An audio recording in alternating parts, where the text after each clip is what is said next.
একাদশ শ্রেণীর সকল ছাত্রছাত্রীকে পুনরায় স্বাগত।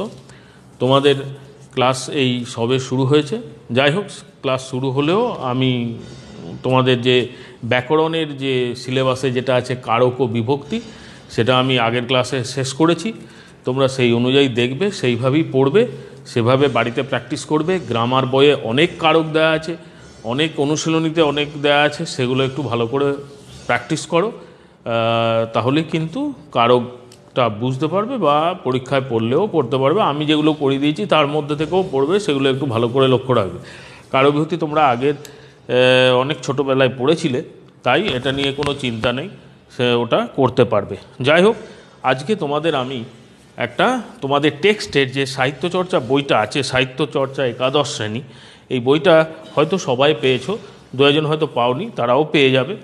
তাই সেই বইয়ের একটা সে গদ্যের যে সিলেবাসগুলো আছে তার মধ্যে থেকে একটা আমি জাস্ট আজকে শুরু করব। সেগুলো একটু ভালো করে এই রিডিং পোর্শনটা বা আমি যতক্ষণ পড়ব সেইভাবে পড়বে, আর বাড়িতে গদ্যটা বারবার পড়ো, তাহলে ওখান থেকে কিন্তু অনেক প্রশ্ন আসে, অনেক শর্ট কোশ্চেন আছে, সেগুলোও করতে পারবে। যাক, আমি আজকে যেটা পড়াবো তোমাদের সেটা হচ্ছে ডাকাতের মা। ডাকাতের মা কার লেখা? সতীনাথ ভাদুড়ী।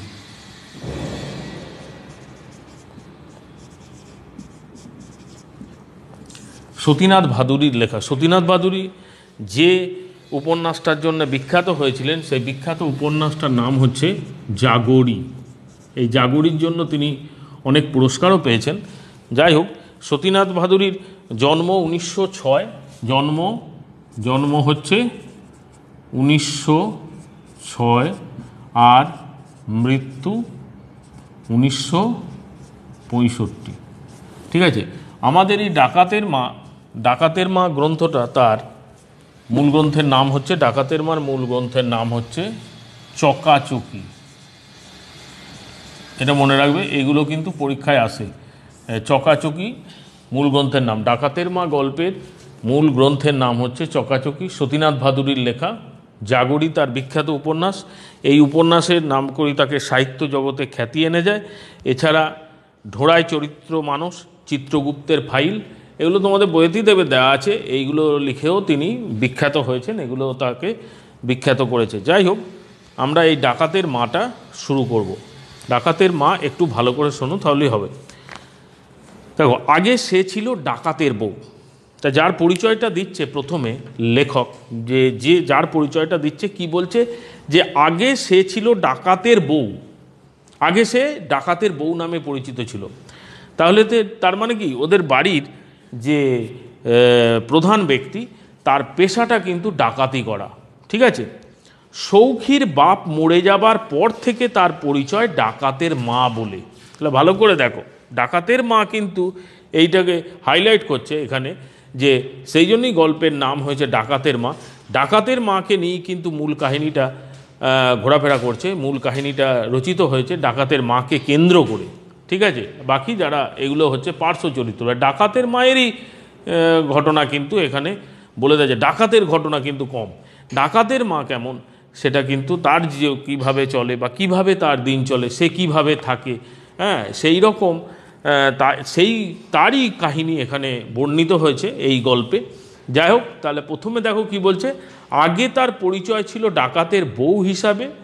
সৌখীর বাবা মারা যাবার পর তার নাম হলো ডাকাতের মা বলে। তাহলে সৌখী, তাহলে ডাকাতের মায়ের ছেলের নাম কি? তাহলে ডাকাতের মায়ের ছেলের নাম কি? 1 নম্বর কোশ্চেন, যে ডাকাতের মায়ের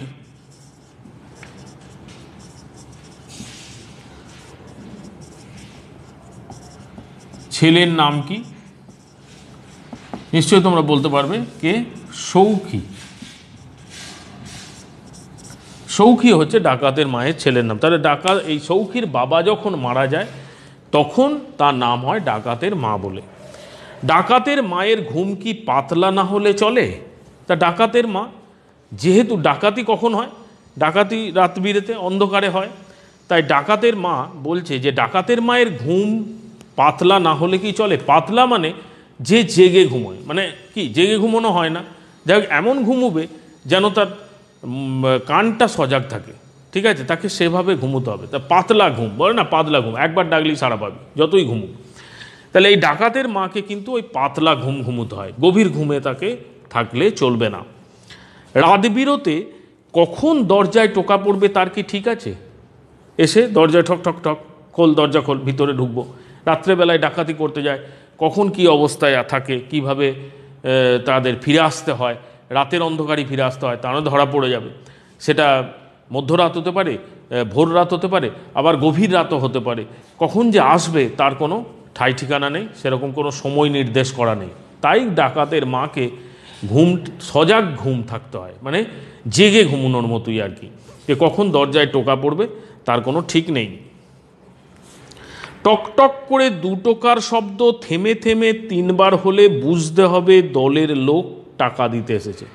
তাহলে দেখো ডাকাতের মাকে কতখানি শিক্ষা নিতে হয়, সে তাকে এইভাবেই নিতে হয় যে 1 ঠোকায় এ আসবে, 2 ঠোকায় এ আসবে, বা অন্যভাবে এ আসবে, এটা কিন্তু বুঝে নিতে হবে। তাই বলছে টকটক করে 2 টোকা, টকটক করে 2 টোকার শব্দ থেমে থেমে 3 বার হলে,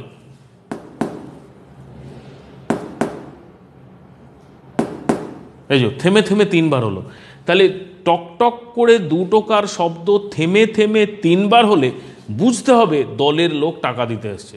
ডাকাতি তো একা করে না, ডাকাত দল বেঁধে যায়। আগেকার দিনে ডাকাতির অনেক গল্প আছে, সেসব গল্প তোমরা ছোটোবেলায় পড়েছো, যে তারা চিঠি দিয়ে ডাকাতি করতে আসতো। এখন যদিও সেসব প্রথা উঠে গেছে, চিঠি দিয়ে বলে দিত যে আমি এই দিন তোমার বাড়িতে যাব, তো সব রেডি রাখো, আমি গিয়ে নিয়ে চলে আসবো। ব্যাস, না দিলি তাকে সাবার করে দিত, শেষ করে দিত, প্রাণে মেরে দিত। এইরকম ঘটনা অনেক আছে, গল্প। যাই হোক, সেই ডাকাতের যে তাদের যে জীবন, সেই তাদের জীবনের কাহিনী এখানে বর্ণিত হয়েছে সেভাবে। তাহলে ডাকাতের মাকে কিন্তু এইগুলো নিয়ে একটা শিক্ষা নিতে হয়। সেগুলো হচ্ছে, এইগুলো বুঝে নিতে হবে। টকটক করে 2 টোকার শব্দ থেমে থেমে 3 বার হলে বুঝতে হবে দলের লোক টাকা দিতে এসেছে। দলের লোক যে বখরা, ভাগ, অংশ, তারা যে ডাকাতি করে, 1 জন 10 জন লোক আছে, 100 টাকা হয়তো ডাকাতি করলো, সবাই 10 টাকা করে, এইভাবে তাদের একটা ভাগ বাটোয়ারা হয়। সেখানে আবার সর্দার আছে, তার বেশি হতে পারে। যাই হোক, সেগুলো পরে কথা। তাহলে সেই ভাগটা দলের লোক দিতে এসছে আর কি, যে এটা ঘরে রেখে দেয়, এটা ওর ভাগ, ঠিক আছে। তাহলে ওইটা নিয়ে তাকে চিন্তা করতে হবে যে ঠোকাটা কীরকম হচ্ছে দরজায়, দরজার টোকাটার ওপর নির্ভর করছে কে এসেছে। যদি চেনা হয় তাহলে বুঝতে হবে হ্যাঁ এইটা তো জানে সে, সেই জন্যে সে তাকে সজাগ হয়ে থাকতে হয়।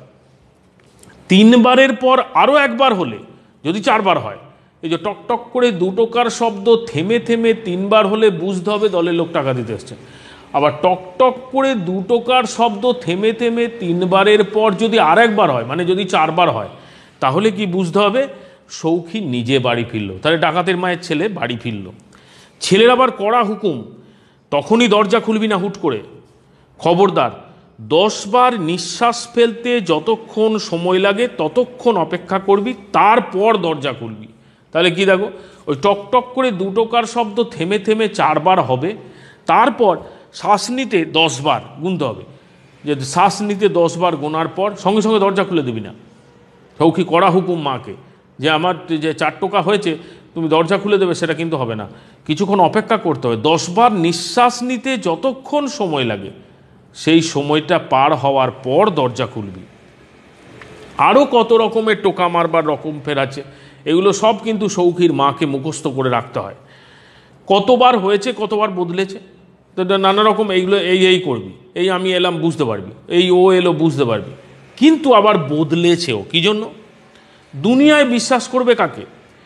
পুলিশকে ঠেকানো যায়, কিন্তু দলের কারো মনে যখন পাপ ঢোকে তখন তাকে ঠেকানো হয় মুশকিল। দিনকালই পড়েছে অন্যরকম। তাহলে অনেকে আবার সেটা নকল করে তাদের সঙ্গে বেইমানি করতে পারে, তাই না? সেই জন্য বলছে দলের লোকও বেইমানি করতে পারে। সেই জন্য বলছে দলের পুলিশ নিয়ে চলে এলো, পুলিশকে ধরিয়ে দিল, ঠিক আছে, যে এই টকটক করে 2 টোকার শব্দ থেমে থেমে 4 বার হলো বা 3 বার হলো, ও ভাবলো যে দলের লোক টাকা দিতে এসছে, খুলে দেখলো পুলিশ চলে এসছে তাকে ধরে নিয়ে যাওয়ার জন্য, তার ছেলেকে বা তাদেরকে। তাহলে অনেকবার হয়েছে, অনেকবার বদলেছে, না এটা নকল করে ফেলেছে, এটা পাল্টে দাও, এটা তো 2 টোকার শব্দ নয়, এবার 5 টোকার শব্দ, এরকমভাবে পাল্টাতে হয়েছে। দুনিয়ায় বিশ্বাস করবে কাকে? পুলিশকে ঠেকানো যায়, পুলিশ এলো ঠিক আছে, ধরে নিয়ে গেল, আবার ছাড়া পেলো ঠিক আছে, কিন্তু দলের কারো মনে যখন পাপ ঢোকে তখন তাকে ঠেকানো হয় মুশকিল, যা বিশ্বাসঘাতকতা করতে পারে। দিনকালই পড়েছে অন্যরকম। সৌখীর বাপের মুখে শোনা যে সেকালে দলের কে যেন জখম হয়ে ধরা পড়বার পর নিজের হাতে নিজের জিভ কেটে ফেলেছিল, পাছে পুলিশের কাছে দলের সম্বন্ধে কিছু বলে ফেলে সেই ভয়ে। যেমন বিনয় বাদল দিনের স্বাধীনতা সংগ্রামে নিজেরা নিজেকে গুলি করেছিল, যদি ইংরেজদের হাতে ধরা পড়ে যায় তাহলে সব বলে দিতে হবে, তাদের যে নানা রকম পরিকল্পনা আছে সেগুলো, কোথায় গিয়েছিল, কি করতে এসেছিল। তাহলে দেখো এখানেও কিন্তু এদের মধ্যে একটা একতা আছে, ইউনিটি। তারা বলছে যে আমরা আমাদের কিছু বলবো না, বাইচান্স যদি ধরা পড়ে যায় কোনো ক্রমে তাহলে কিন্তু সব পুলিশ বের করে নেবে মেরে বা অন্যভাবে। তাই বলছে যে সে সময় যখন সৌখীর বাবা ডাকাতি করত তখন তাদের একজন ঝরা পড়ে গিয়েছিল, কিন্তু সে তার নিজের জিভ কেটে দিয়েছিল। কেন? তাহলে জিভ কাটলে আমাদের যদি জিভটা না থাকে, তা জিভ হচ্ছে আমাদের শরীরে, কথা বলছি যে জিভ যদি না থাকতো আমরা কেউ কথা বলতে পারতাম না, জিভ হচ্ছে মূল উচ্চারক। তাহলে জিভটা যদি কেটে দিই তাহলে সে বোবা হয়ে যাবে, কথা বলতে পারবে না। তাই সে নিজের জিভটা কেটে ফেলেছিল। দেখো মৃত্যুর ভয় নেই, কিন্তু যাতে সে ধরা পড়ে না যায়, তাদের পরিকল্পনা পুলিশের কাছে না চলে যায়, সেই জন্যে সে নিজের জিভ কেটে ফেলেছিল।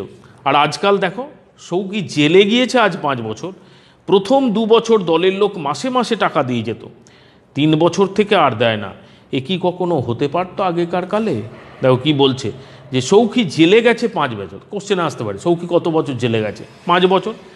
তাহলে দলের লোক কতদিন টাকা দিয়েছিল? দেখো সৌখী জেলে গেছে, তাহলে ডাকাতি করা, তাদের যে ইউনিটির কথা বলছিলাম, যে তারা একসঙ্গে থাকে, এই যে একজন জেলে চলে গেল তাহলে তো ওর পরিবারটা খেতে পাবে না, সেই জন্য বাকি যারা আছে তারা ওই ডাকাতি করে কিছু অংশ ওই সৌখীর বাড়িতে, বা যে জেলে গেছে তার পরিবার যাতে বাঁচে সেই জন্য তাকে দিয়ে যেত। সৌখীর বাবার আমল থেকেই হয়ে আসছে, কিন্তু সৌখীর আমলে সেই নিয়মের কিছুটা বদল হয়েছে। সেটা কি? যে সৌখী যখন 5 বছর জেলে গেছে তখন 2 বছর দলের লোক টাকা দিত মাসে মাসে, 3 বছর থেকে আর দেয় না। 2 বছর দিয়েছিল, তারপর থেকে আর দেয় না, তার পরিবারের খোঁজও রাখে না। তাহলে কতখানি বেঈমান তারা, যারা এরকম মানুষকে, পরিবারকে এইরকম পথের ভিখারি করে দেয়, তাদের সঙ্গে বন্ধুত্ব বা তাদের সঙ্গে ডাকাতি করা, এটা কিন্তু সৌখীর মায়ের পছন্দ নয়।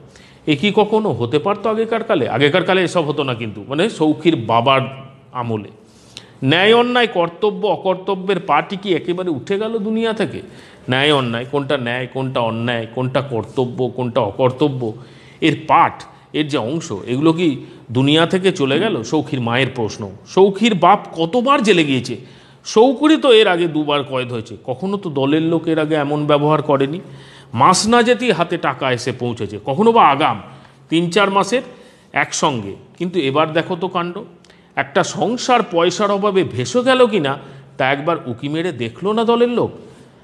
তাহলে দেখো, তাদের দলের লোকের বিশ্বাসঘাতকতার কথা এখানে বলা হয়েছে, যেটা কিন্তু সৌখীর বাবার আমলে হতো না, সৌখীর আমলেও হতো না। কিন্তু এই সময়ে, যে সময়ের কথা বলছে, সেই সময়টা এমন পড়েছে যে মানুষ আর মানুষের ওপর ভরসা করতে পারছে না, তারা আর তাকে টাকা দিতে আসছে না। তখন কিন্তু মাস না শেষ হতেই টাকা দিয়ে যেত, কখনো বাবা আগের পরের 2 মাসের টাকা, 3-4 মাসের টাকা একসঙ্গে দিয়ে যেত, আগাম দিয়ে যেত। কিন্তু এখন কেউ দেখে না, একটা সংসার ভেসে গেল কি না সেটাও কি মেরে দেখে না। এটাই তার আফসোস সৌখীর মায়ের। ঠিক আছে, আজ এই পর্যন্তই।